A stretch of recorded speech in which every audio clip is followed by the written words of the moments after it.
이명박 전 대통령의 아들이죠. 이시영 씨. 이시영 씨도 오늘 소환됐어요? 네네네. 이게 전번에는 참고인 신분이었고 오늘은 피의자 신분이라고 해요. 예, 예. 차이점이 뭔가요? 일단 뭐 다스의 비자금 횡령 배임에 관련해서 이제 그 피의자로 소환이 됐습니다. 내 취지 피의자로 전환된 취지는 MB하고 같이 그러니까 이명박 전 대통령과 같이 비자금 횡령 이렇게 배임에 관련된 공범 아니냐라는 취지로 피의자로 소환을 한 것 같고요. 지금 이명박 전 대통령이 아시다시피 지금 소환에 불응하고 있지 않습니까? 그런 차원에서도 이명박 전 대통령이 안 나온다면 가족들을 피의자로 이렇게 계속 부를 수밖에 없다라는 사인인 것 같기도 합니다. 압박? 그렇죠. 그러니까 본인한테 물으라 그랬는데 안 나오면 그럼 가족한테 물어야지 이런 취지가 되는 것이죠. 이런 분석이 많더라고요. 결국은 지금 검찰 수사를 조사를 전혀 받고 있지 않으니까 아들이나 또 김윤옥 씨 같은 경우 이렇게 압박을 해서 안 받으면 이 사람들도 구속될 수 있다. 이런 시그널을 주는 거다. 이런 분석이 많던데 동의하십니까? 아무래도 압박이 될 수밖에 없죠. 그리고 제가 볼 때는 김윤옥 씨를 소환하는 것보다 이시영 씨를 소환한 것이 이전 대통령으로서는 훨씬 더 부담이 될 거라고 봐요. 왜요? 그러니까 이전 대통령이 그러니까 아들이 유일하지 않습니까? 아니 아내도 유일해요. 두 명 있습니까? 아내도 유일하지? 그 부분은 좀 제가 드릴 말씀이 많긴 한데 이게 방송용이 아니기 때문에. 근데 이시영 씨 같은 경우는 이제 아들 하나밖에 없는 아들인데 또 어릴 때부터 상당히 귀하게 키웠다고 그래요. 그리고 이시영 이명박 전 대통령 입장에서는 아픈 손가락 중에 하나라고 합니다. 자세한 얘기는 제가 방송이라서 말씀드릴 수가 없는데 그래서 여러 차례 보면은 이시영 씨에 대한 애정을 많이 드러냈어요. 그리고 그 영포 빌딩에서 확보한 자료에 보면은 그런 내용이 있습니다. 시영 씨가 독립적인 생계를 유지할 수 있도록 한다. 이런 내용이 포함이 돼 있어요. 그러니까 어떻게든 아들을 좀 독립시켜서 좀 잘 살아보는 모습, 잘 살고 있는 모습을 보고 싶었던 거죠. 이렇게 애지중지하는 아들이기 때문에 그 아들이 검찰 수사를 받는다. 특히 이번이 사실 크게 보자면은 그 지난번 특검 이후에 두 번째라고 볼 수 있는데 그때도 상당히 힘들었다라고 그래요. 그래서 지병이 있다 이런 얘기도 그 당시 했었는데 그런 점들로 볼 때 훨씬 더 김윤옥 씨를 소환하는 것보다 이시영 씨에 대한 소환이 아프지 않을까. 압박 카드다. 네, 그렇습니다. 그런데 그러면 검찰이 이시영 씨를 구속도 할 수 있을까요?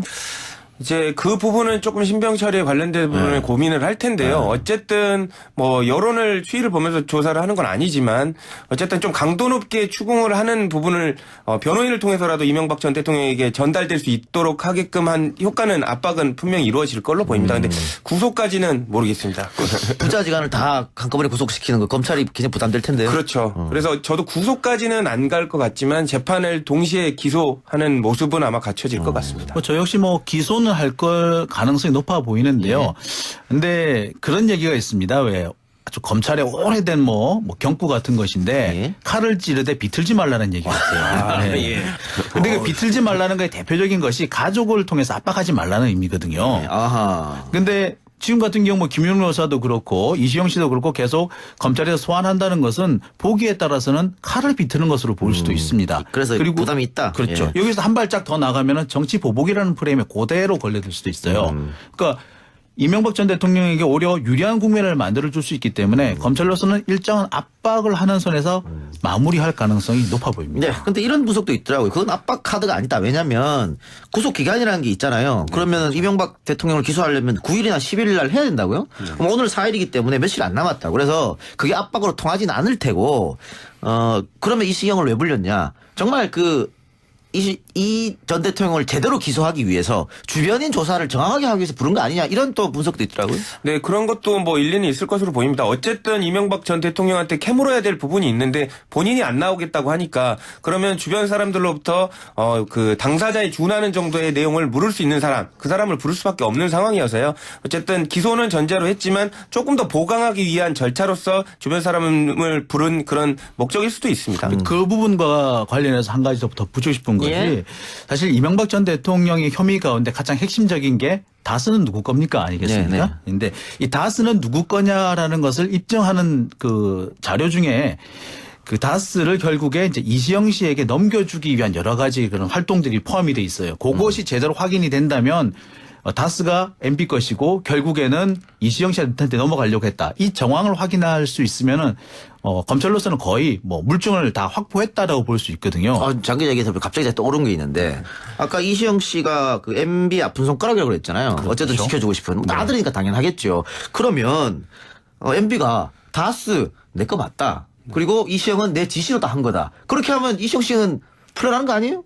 혐의가 없어진 거 아닌가요? 그런 부분은 또 물론 있겠습니다만 이시영 씨가 좀 적극적으로 관여했다거나 책임을 질 수밖에 없는 부분이 있습니다. 자회사가 있거든요. 증거가 있으니까. 예. 자회사에서 보면은 그 개인 회사인데 개인 회사를 이제 다스가 적극적으로 지원해 주는 과정이 있습니다. 그리고 의사 결정 과정에 이시영 씨가 포함이 돼 있어요.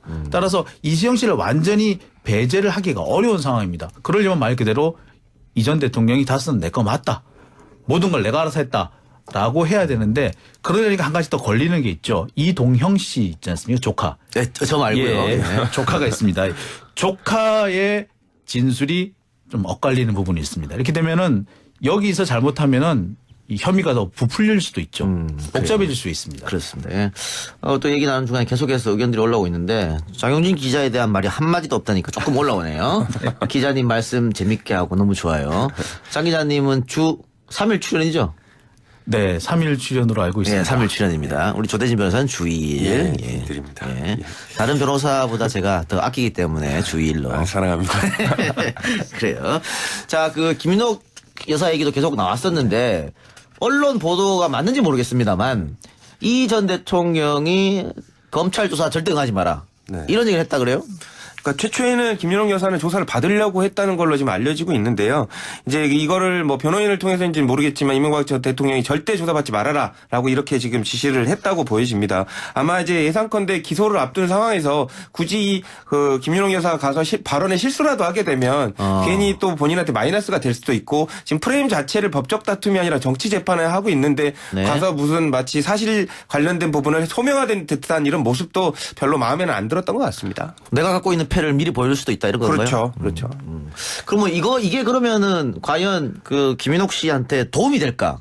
이것도 문제잖아요. 일단 김윤옥 씨한테는 어떻게 될지 모르겠지만 이명박 전 대통령한테는 이런 보도가 나간 게 재판에서는 되게 불리할 겁니다. 왜냐하면 이제 어쨌든 본인에 관련된 재판이나 수사에 관련된 부분도 비협조적으로 하고 있는데 관련된 추가 주변 당사자들에 관련된 부분도 이제 못하게 막고 있는 거거든요. 이런 부분들이 나중에 재판을 아주 안 좋게 볼 가능성이 높죠. 좀 있다. 예. 근데 사실 이명박 전 대통령 입장에서 생각이 전혀 다를 수도 있어요. 뭐 구속 여부라든지 뭐 유무죄 판단 여부가 사실 이미 다 결정된 게 아니냐 정치적으로. 예. 그렇다면은 굳이 집사람까지 그 험한 꼴을 보이는 것보다는 그냥 버티는 게 낫다. 그리고 이미 이 검찰도 김윤옥 씨를 구속은 하지 못할 것이다라는 전망을 이 전 대통령이 하고 있다. 이렇게 볼 수도 있을 것 같습니다. 박근혜 전 대통령 같은 경우에는 지금 하는 재판이 공정한 재판임을 담보할 수 없다. 정치적 프레임을 씌워가지고 재판에 계속 불출석했잖아요. 아마 선고 날에도 안 나올 걸로 보여지는데 이명박 전 대통령은 어떨 것 같습니까? 지금 검찰 수사는 거부하고 있는데 재판도 거부할 것이냐. 근데 재판도 제가 뭐 예단하기는 어렵지만 이명박 전 대통령도 초반에는 재판부의 스탠스를 좀 볼 것 같습니다. 그래서 이제 공판 준비 기일 같은 데서 재판부가 우리의 말을 조금 들어줄 것 같은 분위기면은 법적 다툼으로 나가겠지만 그게 아닌 것 같으면 아마 모습은 대체적으로 박근혜 전 대통령의 재판에 임하는 모습과 거의 비슷할 걸로 보입니다. 예, 제가 보기에도 그렇습니다. 그러니까 처음부터 안 나가면은 오히려 비판의 대상이 될 수도 있고 또 양형이라든지 이런 문제에서 불리할 수가 있기 때문에 분명히 처음에는 나가서 좀 성실하게 임하는 모습을 보이다가 어느 순간이 돼서 그러니까 예를 들어서 이제 이 전 대통령의 경우도 6개월 안에 재판이 끝나기 어려울 수도 있습니다. 그렇죠. 그렇다면 추가로 뭐 구속영장을 발부한다든지 이런 부분이 필요한데 이와 비슷한 상황이 벌어진다면은 아마 이것을 뭐 핑계 삼아서 재판을 거부하지 않겠는가라는 전망 해보게 됩니다. 예. 알겠습니다. 박근혜 전 대통령 1심 선고 생중계를 하기로 결정했다는 이야기 어제 저희가 전해드렸는데요. 그러면 같은 선상에서 이명박 전 대통령도 중계가 되는가요? 저는 뭐 둘 다 중계가 될 것으로 보이고요. 그것 때문에 아마 이명박 전 대통령도 중계가 될 것이기 때문에 박근혜 전 대통령 관련된 중계도 미리 이게 결정을 한 걸로 보입니다. 왜냐하면 형평성에 문제가 있으니까요. 그리고 만약에 이제 국민들도 이거를 공개를 안 하면 도대체 그러면 어떤 재판을 생중계하려고 그러냐 이런 비판이 있을 수가 밖에 없기 때문에 생중계는 뭐 당연히 뭐 예상된다고 저는 보여졌습니다. 뭐든 첫 번째가 어렵지 그 다음부터는 그렇게 어렵지가 않거든요. 그러니까 두 번째이기 때문에 아마 하게 된다면 두 번째이기 때문에 아마 이 이명박 전 대통령에 대한 그 선고 공판 역시도 공개될 가능성이 높아 보입니다. 근데 어쨌든 이재용 최순실은 안 됐잖아요. 그렇죠. 그게. 그런데 2심 가서도 그것도 한번 의논할 수 있나요? 일단 그 비슷한 취지로 그러니까 공공의 이익에 부합 된다고 하면 이제 결정을 할 수 있겠지만 1심 때 다른 판단을 했기 때문에 뭐 재판부도 그 방향에 관련된 부분은 똑같이 뭐 유지하지 않을까 싶습니다. 알겠습니다. 주변인 조사를 정확하게 하기 위해서 부른 거 아니냐 이런 또 분석도 있더라고요. 네, 그런 것도 뭐 일리는 있을 것으로 보입니다. 어쨌든 이명박 전 대통령한테 캐물어야 될 부분이 있는데 본인이 안 나오겠다고 하니까 그러면 주변 사람들로부터 그 당사자에 준하는 정도의 내용을 물을 수 있는 사람, 그 사람을 부를 수밖에 없는 상황이어서요. 어쨌든 기소는 전제로 했지만 조금 더 보강하기 위한 절차로서 주변 사람을 부른 그런 목적일 수도 있습니다. 그 부분과 관련해서 한 가지 더 덧붙이고 싶은 것이 예. 사실 이명박 전 대통령의 혐의 가운데 가장 핵심적인 게 다스는 누구 겁니까 아니겠습니까? 네, 네. 그런데 이 다스는 누구 거냐라는 것을 입증하는 그 자료 중에 그 다스를 결국에 이제 이시영 씨에게 넘겨주기 위한 여러 가지 그런 활동들이 포함이 돼 있어요. 그것이 제대로 확인이 된다면 다스가 MB 것이고 결국에는 이시영 씨한테 넘어가려고 했다. 이 정황을 확인할 수 있으면은 검찰로서는 거의 뭐 물증을 다 확보했다라고 볼 수 있거든요. 장기 얘기해서 갑자기 떠오른 게 있는데 아까 이시영 씨가 이명박 전 대통령의 아들이죠. 이시영 씨. 이시영 씨도 오늘 소환됐어요? 네네네. 이게 저번에는 참고인 신분이었고 오늘은 피의자 신분이라고 해요. 예. 차이점이 뭔가요? 일단 뭐 다스의 비자금 횡령 배임에 관련해서 이제 그 피의자로 소환이 됐습니다. 뭐 그 취지 피의자로 전환된 취지는 MB하고 같이 그러니까 이명박 전 대통령과 같이 비자금 횡령 뭐 이렇게 배임에 관련된 공범 아니냐라는 취지로 피의자로 소환을 한 것 같고요. 지금 이명박 전 대통령이 아시다시피 지금 소환에 불응하고 있지 않습니까? 그런 차원에서도 이명박 전 대통령이 안 나온다면 가족들을 피의자로 이렇게 계속 부를 수밖에 없다라는 사인인 것 같기도 합니다. 압박. 그렇죠. 그러니까 뭐 본인한테 물으라 그랬는데 안 나오면 그럼 가족한테 물어야지 뭐 이런 취지가 되는 것이죠. 이런 분석이 많더라고요. 결국은 지금 검찰 수사를 조사를 전혀 받고 있지 않으니까 네. 아들이나 또 김민옥 씨 같은 경우 이렇게 해서 압박을 해서 안 받으면 이 사람들도 구속된다. 저 역시 뭐 기소는 할 걸 가능성이 높아 보이는데요. 근데 그런 얘기가 있습니다. 왜 아주 검찰의 오래된 뭐 경구 같은 것인데 예. 칼을 찌르되 비틀지 말라는 얘기가 있어요. 네.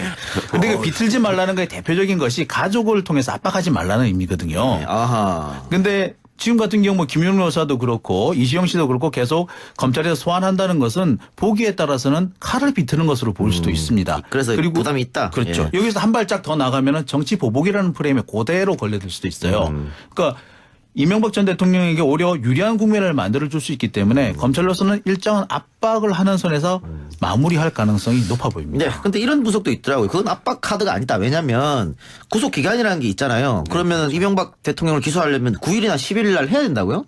그럼 오늘 4일이기 때문에 며칠 안 남았다. 그래서 그게 압박으로 통하진 않을 테고, 그러면 이시영을 왜 불렸냐? 정말 이 전 대통령을 제대로 기소하기 위해서 주는 모습을 보고 싶었던 거죠.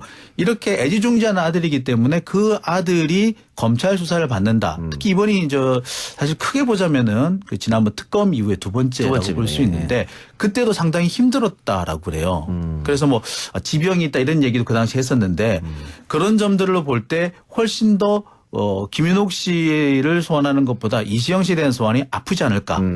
압박 카드다. 네, 그렇습니다. 그런데 그러면 검찰이 이시영 씨를 구속도 할 수 있을까요? 이제 그 부분은 조금 신병 처리에 관련된 부분을 고민을 할 텐데요. 어쨌든 뭐 여론을 추이를 보면서 조사를 하는 건 아니지만 어쨌든 좀 강도 높게 추궁을 하는 부분을 변호인을 통해서라도 이명박 전 대통령에게 전달될 수 있도록 하게끔 한 효과는 압박은 분명히 이루어질 걸로 보입니다. 근데 구속까지는 모르겠습니다. 부자지간을 다 한꺼번에 구속시키는 거 검찰이 굉장히 부담될 텐데요. 그렇죠. 그래서 저도 구속까지는 안 갈 것 같지만 재판을 동시에 기소하는 모습은 아마 갖춰질 것 같습니다. 될 수 있다. 이런 시그널을 주는 거다. 이런 분석이 많던데 동의하십니까? 아무래도 압박이 될 수밖에 없죠. 그리고 제가 볼 때는 김윤옥 씨를 소환하는 것보다 이시영 씨를 소환한 것이 대통령, 이전 대통령으로서는 훨씬 더 부담이 될 거라고 봐요. 왜요? 그러니까 이전 대통령이 그러니까 아들이 유일하지 않습니까? 아니 아내도 유일해요. 뭐 2명 있습니까? 아내도 유일하지? 그 부분은 좀 제가 드릴 말씀이 많긴 한데 이게 방송용이 아니기 때문에. 네. 근데 이시영 씨 같은 경우는 이제 아들 하나밖에 없는 아들인데 또 어릴 때부터 상당히 귀하게 키웠다고 그래요. 그리고 이시영 이명박 전 대통령 입장에서는 아픈 손가락 중에 하나라고 합니다. 예, 뭐 자세한 얘기는 제가 뭐 방송이라서 말씀드릴 수가 없는데 그래서 여러 차례 보면은 이시영 씨에 대한 애정을 많이 드러냈어요. 그리고 그 영포 빌딩에서 확보한 자료에 보면은 그런 내용이 있습니다. 시영 씨가 독립적인 생계를 유지할 수 있도록 한다. 뭐 이런 내용이 포함이 돼 있어요. 예. 그러니까 어떻게든 아들을 좀 독립시켜서 좀 잘 살아보는 모습, 잘 살고